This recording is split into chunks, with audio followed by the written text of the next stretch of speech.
Este é o podcast Sobre um Dizer. Eu sou a Cauana Mestre. E eu sou a Licene Garcia. Somos psicanalistas e aqui conversamos sobre filmes, séries, literatura, coisas da vida. E claro, sempre com a psicanálise.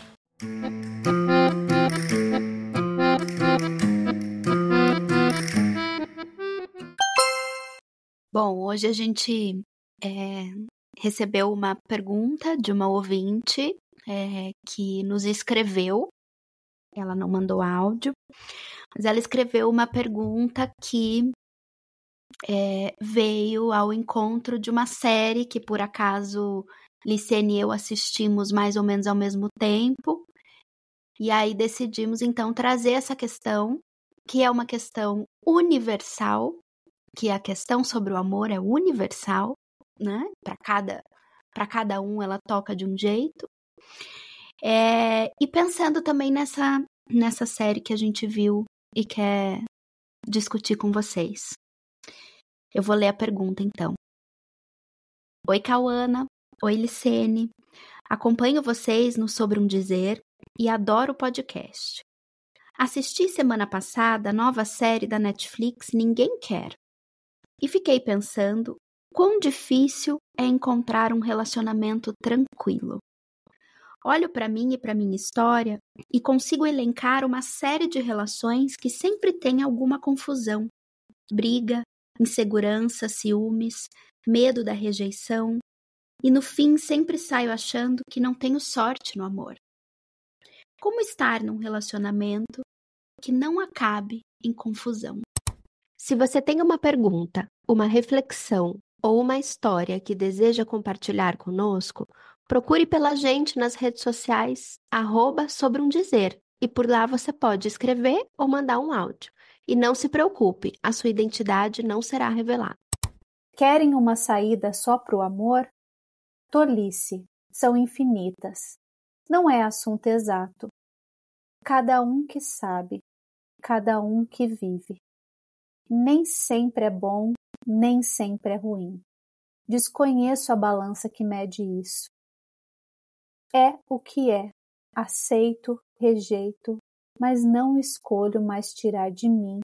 Esse amor entranhado pertence a lugares de mim que não mando mais. Me caso todos os dias com ele, acordo e caso, depois faço o café. A gente vai assim, tomando distância e diminuindo a distância, caminhando. Não é bom todo dia, mas é bom toda a vida. Essa é Carla Madeira, em seu livro Tudo é Rio. Bem, essa série que a própria ouvinte traz, né, no comentário dela e que nós assistimos também. Então, é uma série da Netflix, Ninguém Quer. A gente tem, então, a formação de um casal bem improvável, que é a Joanne, que é interpretada pela Kristen Bell, e o Noah, que é interpretado pelo Adam Brody. E ela é uma podcaster que fala de sexo, né? Mais do que tudo, ela fala de outras coisas e fala de relacionamentos no geral, mas elas focam bastante na questão sexual, né? No que é a sedução, em como as relações sexuais se dão, e ela divide esse podcast com a irmã, que é a Morgan, que é interpretada pela Justine Lup, e ele é um rabino. Então, ele está às voltas aí com a possibilidade de uma promoção, de estar à frente, né, de uma igreja judaica, e é um casal improvável porque, apesar da família dele não ser ortodoxa, é uma família tradicional. E ele não pode se casar com uma mulher que não é judia. E ela também nunca tinha se interessado por um homem que é tão tradicional. E aí, muitas coisas acontecem nessa improbabilidade. Bom, eu acho que é muito bonito ir vendo na série, eu acho que isso que a série ensina não, mas ela de algum modo demonstra o que é o encontro entre duas pessoas, que é um encontro ao acaso e que facilmente pode desembocar numa repetição ou pode abrir justamente essa dimensão do encontro, que é isso que contingencialmente vai se dando no decorrer de que eles vão começando a se conhecer, né? E aqui acho que é importante a gente dizer assim, o que a gente está falando, né? Disso que pode desembocar numa repetição e nisso que diz respeito a se encontrar com isso que é novo e não transformar o amor como facilmente, né? A gente tende a transformar em algo do campo do necessário. O que a gente vai recolhendo é o esforço, por exemplo, da Joanne em não tentar interpretar tudo que o Noah faz como uma rejeição ou como um motivo para rejeitá-lo, que é a lógica que ela estava sempre inserida, né? Que a gente vai recolhendo que ela estava sempre inserida nas parcerias amorosas dela, que é isso que é de querer comprovar com as atitudes do outro, da interpretação que se faz das atitudes do outro, se ele me ama ou não. E o que a gente vai acompanhando é a divisão que começa a aparecer nela, que ela vai consentindo abrir mão um pouco desses ideais e disso que leva sempre ela a repetir as coisas do mesmo modo, a embarcar nisso que é novo e inédito na vida dela. Lógico, e acho que isso é interessante, que não é sem impasse, não é sem angústia, não é sem, né, aí os maus entendidos. Que aí entra o campo que acho que a ouvinte traz da sorte e o azar no amor, que eu acho que as coisas tendem a desembocar justamente aí, que como se o amor fosse colocado no campo da sorte. É isso, tem alguém pronto me esperando, existe a metade da laranja, a tampa da minha panela para, né, me completar, e eu que sou incompetente não consigo encontrar, né? Então, se um dia eu tiver sorte e me deparar com ele, eu vou agarrar com unhas e dentes. E se perde justamente da dimensão que uma relação do início e até quando ela durar é sempre uma construção e não algo dado de entrada, pronto. O que você acha disso, Cal? Concordo com tudo que você traz e fiquei pensando nessa coisa do acaso, em como no início, quando ela chega na casa de uma amiga para um jantar e imediatamente ela o vê. E ela olha para ele. E ele olha para ela. Os dois se enxergam. Só que quando ela vai falar dele para a amiga entende que ela tá falando de outro homem. E ela diz, não, ele é um cafajeste, né? Diz alguma coisa assim. Então ela se aproxima. Aí ela já fica. É curioso que aí, como é o sintoma dela, ela já se aproxima dele, né? Sabendo, achando que não é isso que ela quer, ela já se aproxima para daí descobrir no meio do jantar que não é dele, que a amiga estava falando, e que ele é um rabino, né? E aí eu acho, eu adorei esse início, assim, já me prendeu ali, porque você já vai recolhendo que a série vai tratar do amor muito mais no campo da comédia, mas não de uma comédia escrachada, do ha-ha-ha, né? Ou de uma comédia que da coisa do deboche, né? Ou de uma degradação, mas do que se pode fazer de divertido com isso que é do mal entendido, do encontro amoroso. Com isso que é já fadado a fracassar. Que o Lacan vai dizer nesse aforismo famosíssimo, né? Não há relação sexual. E não é que não exista a relação sexual entre os corpos, senão que não há complementariedade nas relações. Ou seja, não há metade da laranja. Não existe o chinelo perfeito para o meu pé cansado, né? Isso não se escreve no campo do amor. Então, no campo da vida, né? No campo da vida, para tudo. Vida, para tudo. Exatamente.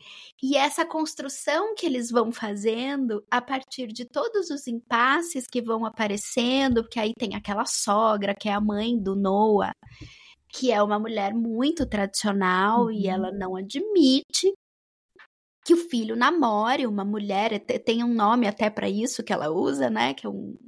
Agora me fugiu. É uma coisa assim, né? Que é um termo pejorativo, assim, para uma mulher que não é judia. E como ela... a Joanne, ela tem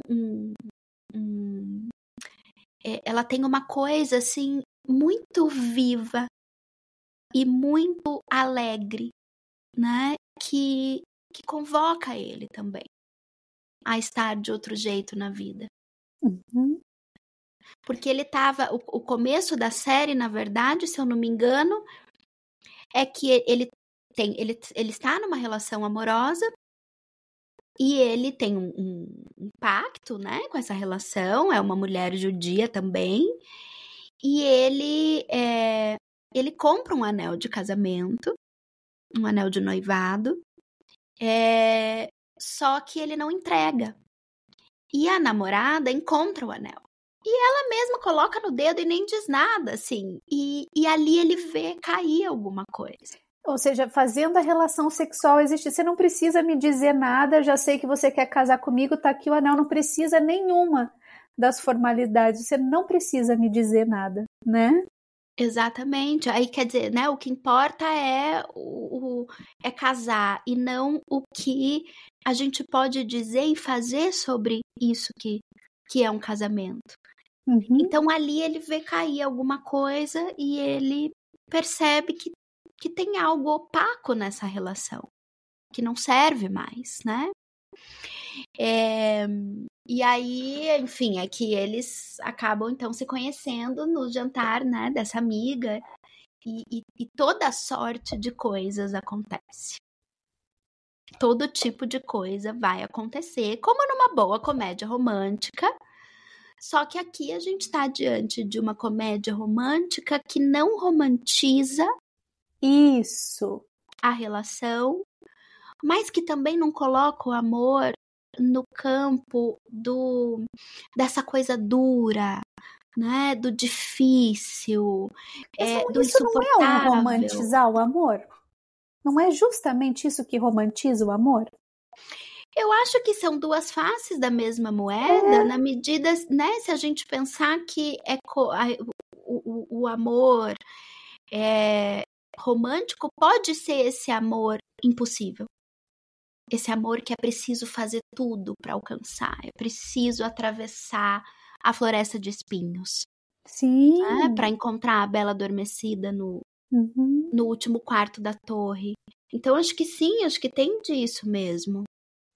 Que, né, quanto mais duro, mais sofrido, mais difícil, mais desencontro, mais confusão, mais se ama, né? Porque parece que muito se aprende, né? Que esse amor, né? E aí a gente está falando justamente desse amor cortês, é esse amor impossível, né? Difícil, sofrido, dolorido. E eu acho que a gente cresce, né? Pelo menos a nossa geração cresceu nessa crença de que amor e dor são duas coisas que se conjugam. Amor que é amor dói, amor que é amor é sofrido, amor que é amor dá trabalho, mas no trabalho não no sentido de trabalhar para né, construir algo a dois, mas dá trabalho no sentido que é isso que faz, dá confusão, é sofrido, é árduo, é penoso, né, tem que brigar, tem que ter longas DRs por dias e horas a fio, que vai colocando justamente as relações nesse campo do necessário, das provas de amor, né? Dessa demanda incessante de que o outro prove que me ame, que o outro dê provas, dê mostras de que eu sou amado, né? E tira justamente a dimensão disso que é da ordem do encontro ali, né? Que daquele instante que dá uma certa ilusão de que se encontrou alguma coisa. Facilmente a gente tende a se perder disso para transformar as coisas nesse outro terreno. Sim, mas no caso da Joanne ali, você lembra que tem um momento da série em que o que ele faz é justamente dar uma prova de amor para ela, né? Porque ele tá na casa dela, e aí a irmã dela chega e diz: nossos pais estão vindo para cá. E ele sai da casa dela correndo e vai comprar flores para a sogra, né, para a mãe dela, e volta cortejando a sogra, quer dizer, ele tá ali de algum modo, né, de um jeito meio atrapalhado, com uma roupa toda esquisita, mas ele tá tentando dar uma prova de amor. E ela se assusta, e nesse momento ela recua, ela fica toda estranha, e aí ela vai lá pra piscina, a irmã vai atrás, e ela diz: ih, peguei ranço.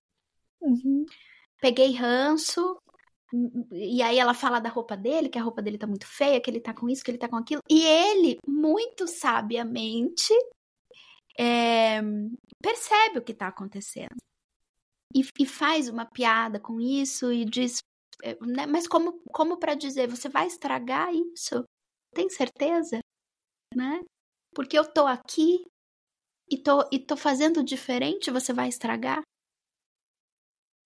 Mas eu acho que é esse o campo, né, dos maus entendidos. Quantas vezes a gente já não escutou no consultório que, por exemplo, né, eu já escutei de pessoas dizendo: ai, mas é que ele é muito legal. Perdeu a graça. Ele é muito legal. Ai, é tudo muito tranquilo, não acontece nada, então eu não quero mais. Ou, né, ela é muito legal para mim, não consigo. Então, tem aí um ponto que também é isso, né? Ao mesmo tempo que é uma coisa que se busca, também quando se encontra, não se sabe muito bem o que fazer. Né? O Lacan que diz: cuidado com o que você deseja, né? Claro, que é sim, isso. Sim, mas eu fico pensando assim, também o que é esse tranquilo demais? Será? Será que é tranquilo demais? Ou será que não aparece, nesse caso, o osso? Sabe? Aquela coisa, né? O osso que você precisa roer até o final para dizer que é amor. Porque não existe também parceria sem impasse. Não existe parceria sem mal-entendido, sem diferença de expectativa. Outra coisa que a gente escuta muito no consultório é: eu preciso alinhar as expectativas. A gente precisa alinhar as expectativas, como se isso fosse possível. A gente mal sabe o que espera do outro num encontro amoroso, porque nessa espera tem a nossa fantasia. E até a gente conhecer nossa fantasia, vai um trabalhão. A maioria das pessoas não conhece a própria fantasia que está em jogo, né? Nas relações de amor. Então, existem muitas formas, e acho que é disso que a gente padece no campo do amor, que é de tentar fazer existir a relação com A maiúsculo, que seja como for, vai me dar o que completa um buraco que eu nem sabia que existia, ou que eu sei muito bem que existe, estou procurando alguma coisa para tamponar isso, quando na verdade é isso que você fala. O amor não está no campo da necessidade, não nas parcerias amorosas, né? O amor está no campo da contingência. O que não quer dizer que em algum momento a gente não possa realmente experimentar, sentir e dizer que a gente precisa do outro, mas que esse precisar também já tem outro estatuto. É bonito isso, principalmente em relações que né, se prolongam no tempo. O quanto também não se faz a mesma parceria a vida toda. As relações vão mudando e a cada vez você é confrontado também a se reinventar dentro da parceria. Querer que a relação também seja a mesma do início até quando ela perdurar é uma ficção também, né? De poder ir vendo que a relação também vai mudando, não se é o mesmo sempre e o outro também não é o mesmo. E acho que aí entra um ponto, né?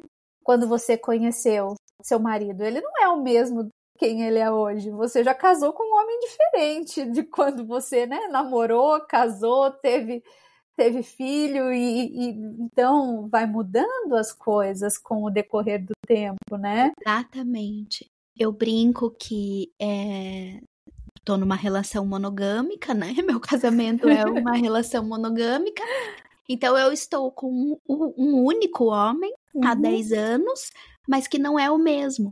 Sim. Né? E aí eu fico pensando também no valor absoluto que a gente dá para a paixão. Numa cultura imediatista, porque outra coisa que a gente escuta muito no consultório é o impasse que chega quando alguma coisa da paixão começa a se dissolver, que é justamente desse amor do campo do ideal. Eu já começo a perceber que o outro não é bem aquele que eu idealizei e fantasiei, e que, bom, ele tem uns buracos também, assim, né? E aí, como é que vai fazer? Ele não veio com o pininho que encaixa, sabe?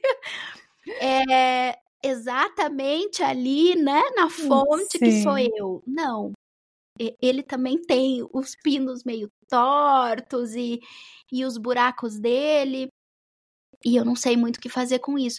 Porque é aí que nasce a construção e a possibilidade de inventar uma parceria. Quando a gente está no campo do amor ideal, sustentando essa ilusão do amor ideal, a grande ilusão, na verdade, é de que a gente não vai precisar trabalhar para essa relação existir nesse sentido, né? Existir de avançar.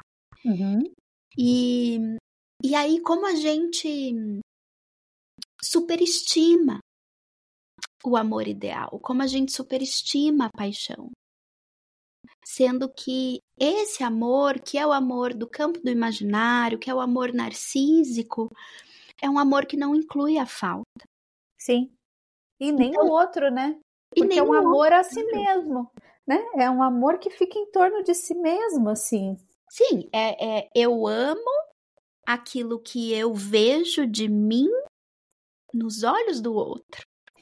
Então eu amo muito mais a ideia do que eu tenho do que é o amor, do que propriamente alguma coisa que eu encontro na relação com aquela pessoa.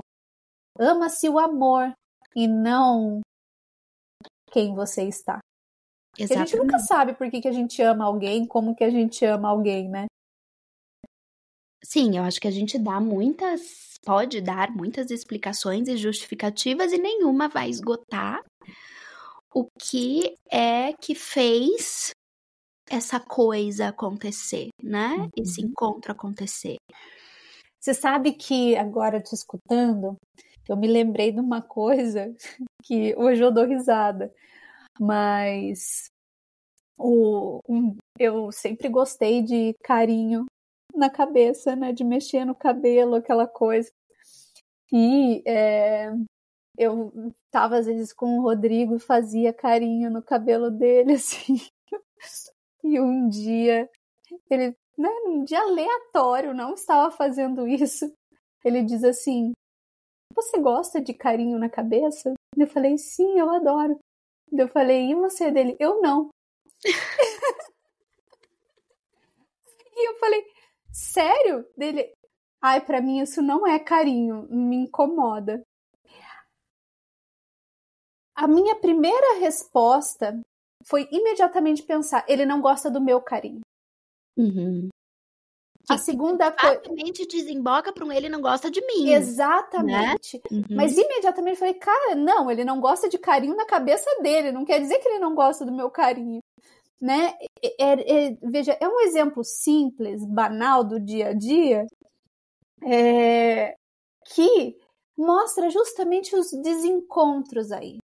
O quanto a gente pode facilmente tomar a diferença ou aquilo que sai do enquadre daquilo que eu gosto, né? Eu gosto de carinho na cabeça.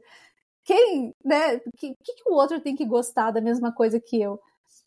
Mas que facilmente a gente tende a ler como desamor, né? Como desencontro, como uma questão. Sim, E do não mesmo como... jeito que se ele ama carinho na cabeça e você também, é fácil ler aí um encontro de almas. A gente gosta das mesmas coisas, como se a referência fosse suficiente para manter uma parceria viva. Uhum. E veja que engraçado, ele já é o tipo de pessoa que a gente tá de mão dada e ele fica fazendo aquele carinhozinho no mesmo lugar, sabe? Eu tenho aflição e pavor disso. Eu só vou mexendo o dedinho assim, sabe?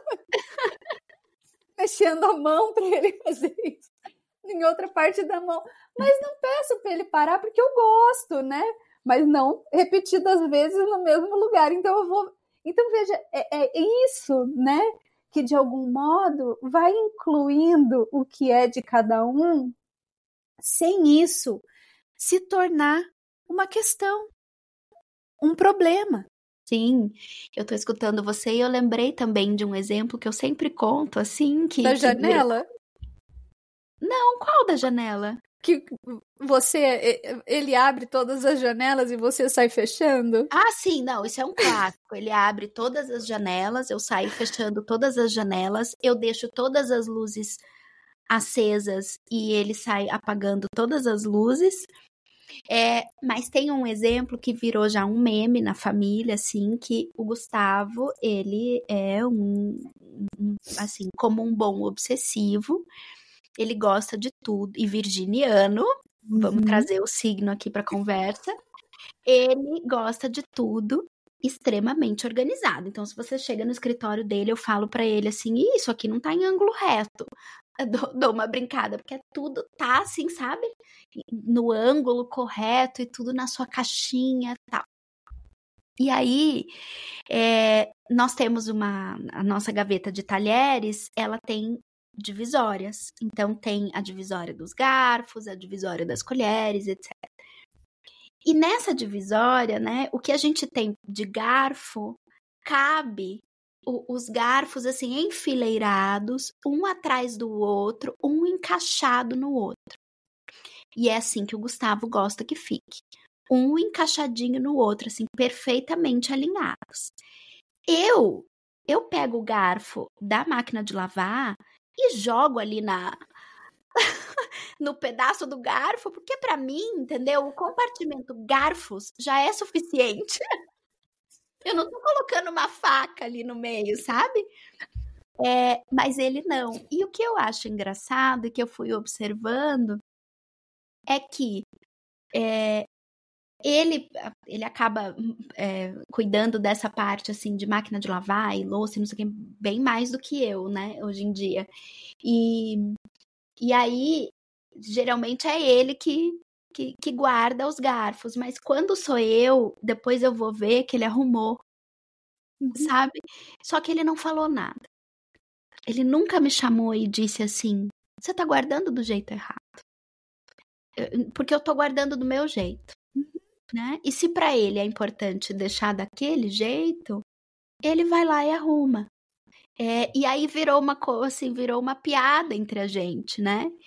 Então, que é isso, é poder acolher a diferença do outro sem transformar a diferença num muro que impede uma relação de acontecer. Aí vira motivo de, né, de piada, de humor. A diferença ganha esse estatuto do humor. Você pode tratar a diferença com humor e não como isso que precisa ser rechaçado, eliminado, porque senão, né, isso estraga a relação. O que estraga a relação é justamente o apagamento da diferença e não a inclusão dela. Por isso que dá tanto trabalho sustentar um relacionamento, porque é o tempo todo se encontrar com as diferenças e não Isso. com as semelhanças. É isso que eu queria trazer agora, que é importante a gente dizer que a gente não está aqui defendendo e sustentando a ideia de que esse amor tranquilo é um amor dado. Uhum. É um amor que aparece. Porque mesmo na série, o que a gente vai observando, por exemplo, ela se encontra, então ela encontra ele, e ela já vai observando desde o início que ele é um cara comprometido com as coisas da vida e que se ele, bom, ele dá uma recuada também no começo, ele tá meio assim, mas depois ela rapidamente percebe que ele aposta nessa relação. Só que assim, por mais diferente que seja a lógica que começa a operar ali na relação entre eles, das lógicas que antes ela sustentava nas relações anteriores, ela vai procurar um rabino. Uhum. Ela não vai procurar, mas assim, depois que ela conhece, ela vai procurá-lo. E sabendo que é uma relação que tem um impasse grande, né? Sim. Então, não é também assim uma garantia de que se você encontra alguém que está disposto a fazer uma aposta e que está disposto a colocar o amor no campo, né, da diferença, da contingência, e a não fazer disso nem uma tragédia, nem também uma idealização, não é que esteja garantido que o amor vai ser tranquilo. Sim. E aí eu fico pensando assim, me lembrei agora do filme que a gente até falou num podcast passado, O Dias Perfeitos, Uhum. e que a gente fala da simplicidade dele, de Sim. como alcançar a simplicidade também no campo do amor, de parar de fazer tempestade nas coisas do amor, é um trabalho que leva tempo também. Sim. Não é qualquer coisa. Uhum. Não é qualquer coisa. É um trabalho que leva tempo, é um trabalho com o qual você consente, porque te coloca diante daquilo que você também tende a se defender. Tende a se defender. A gente facilmente, isso é um fato, a gente facilmente tende a se defender daquilo que é diferente, recobrindo com um ideal que me mantém numa relação especular com o outro. A gente tenta transformar o tempo todo o outro na imagem e semelhança de nós. Bem bíblico isso mesmo, Bem né? bíblico, sim, Porque o é amor isso. cristão. É o amor cristão, é o amor que salva, é o amor que cura tudo, é o amor que se sacrifica, né? E aí você consentir perder esse ideal é te colocar diante de um impossível de saber o que você vai encontrar, mas que também te permite inventar a cada vez alguma outra saída.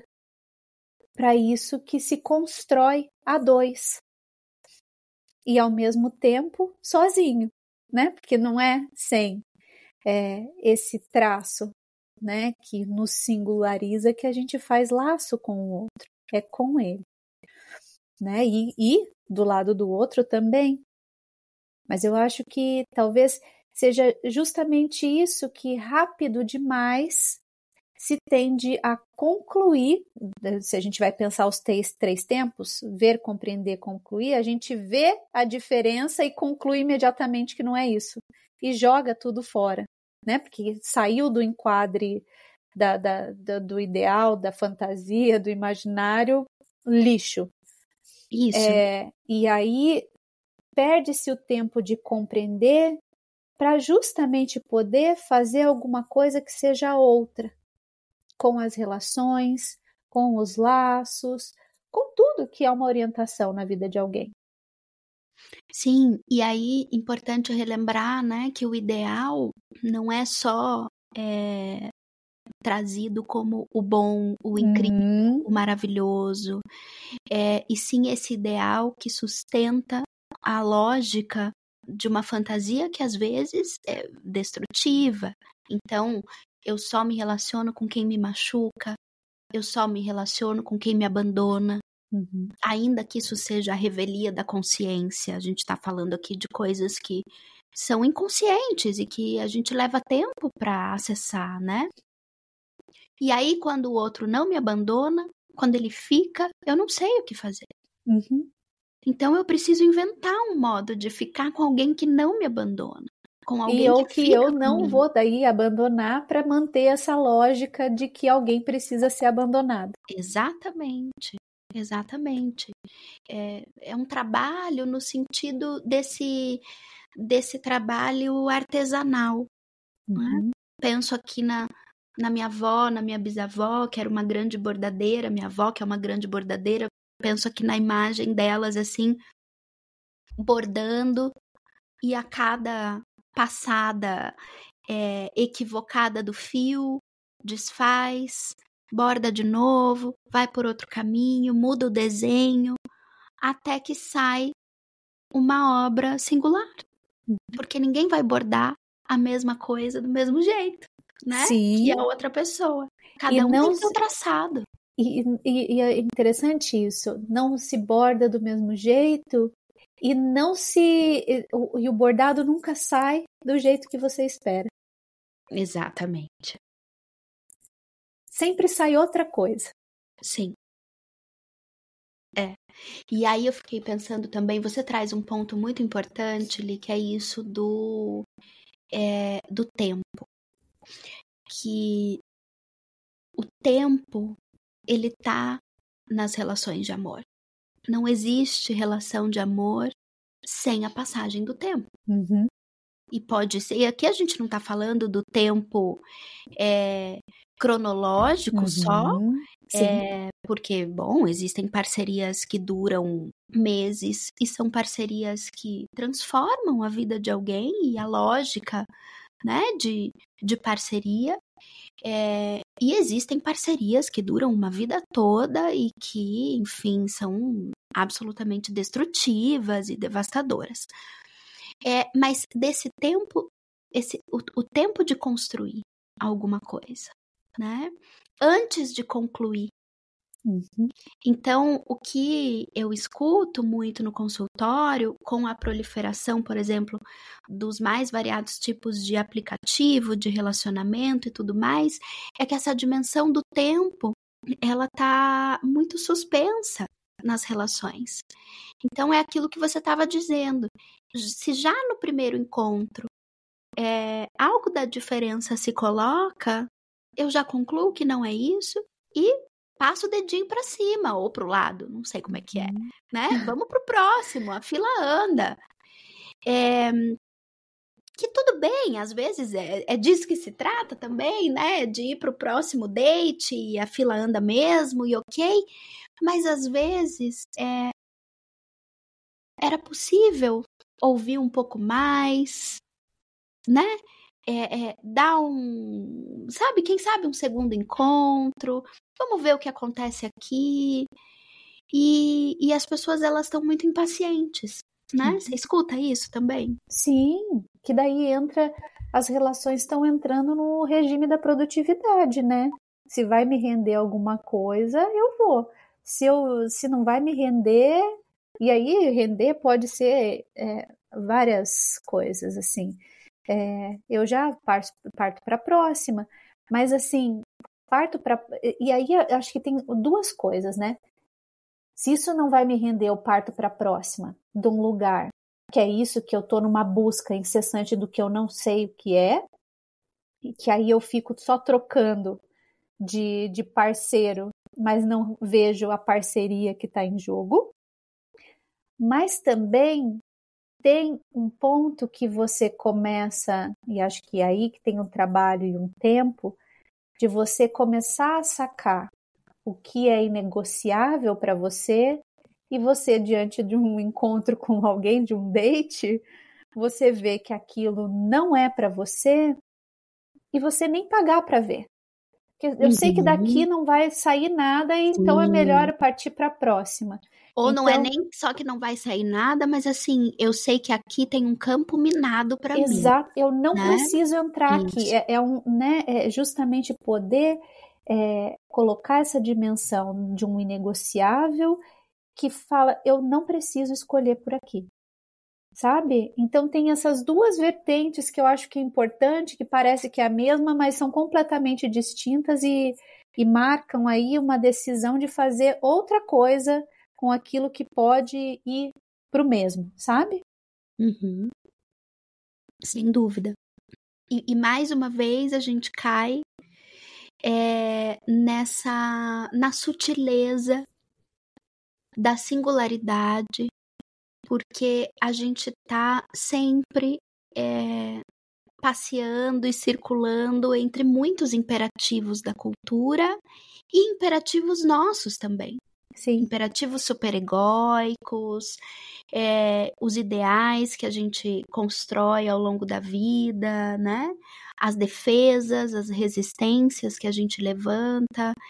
Então, por isso que, para mim, a análise é tão preciosa, porque é o lugar que eu tenho para, diante dessa multiplicidade de coisas,